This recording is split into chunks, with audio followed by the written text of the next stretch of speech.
और भैया का नाम है हृदयानंद भैया। और हृदयानंद भैया जी की तरफ से 101 रुपया के आशीर्वाद आयल बा। ईश्वर से मंगल कामना करे वो कहे के बा कैसे कहे के बा कि भला चाहत है वो भला चाहत है दिन दौरात कैसे होई भला चाहत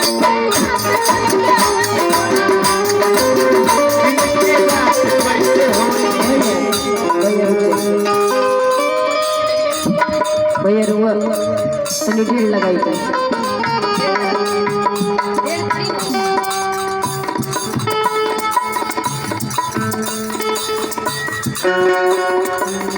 एक बार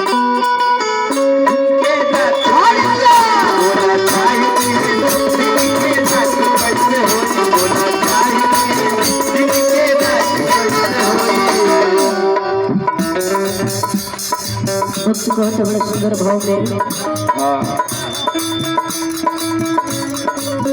कि जिकर नाथ भोले नाथ नाथ कैसे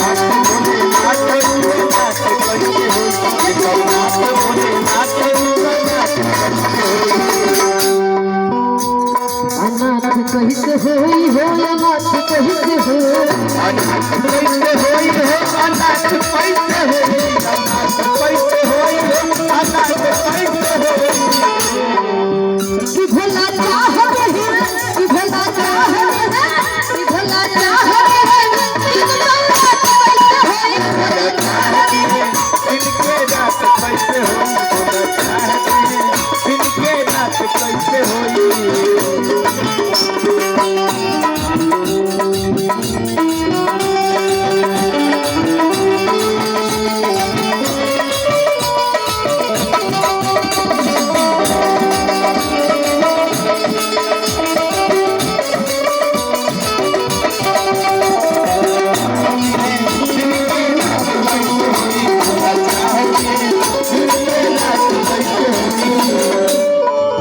लेकिन भैया कहे बा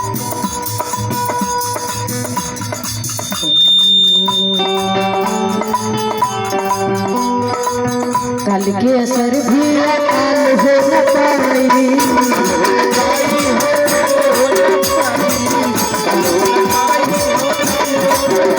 साधक महिमा अपने असर दिखाई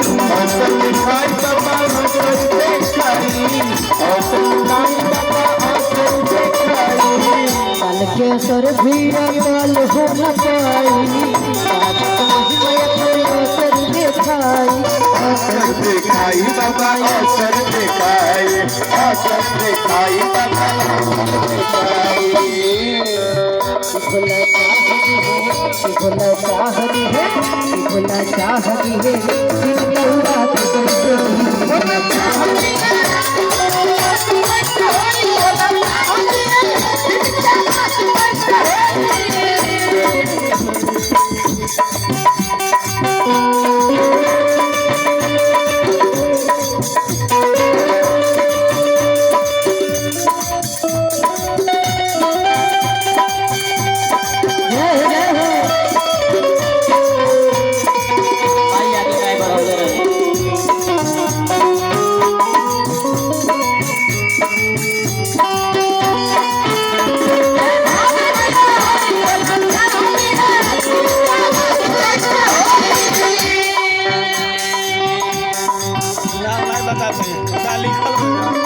पढ़ दिया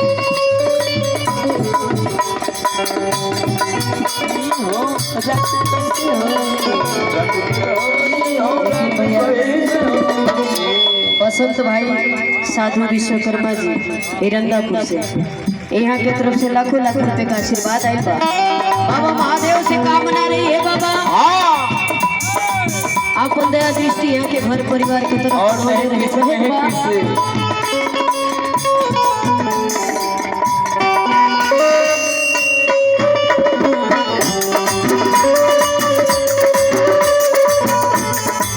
लेकिन भैया को एक बार अरे धक बात सरद दर्ज होई दर्द कैसे होई हो शिव के भगत नाला चार होके रोई होके रोई हो लाचार होके रोई लाचार होके रोई हो लाचार होके बात बात रध गरजे होई भगत नाला चार होके रोई अपने ना रोई बाबा अपने ना रोई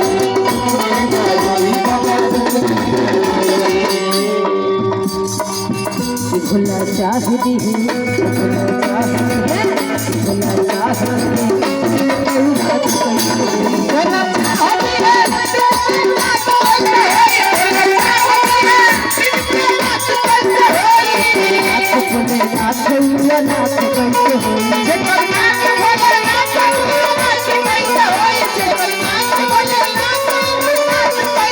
कहीं से होई हो या नाथ कहीं से होई अनाथ कैसे होई हो अनाथ कैसे होई अनाथ कहीं से होई हो या नाथ कहीं से होई अनाथ कैसे होई हो अनाथ कैसे होई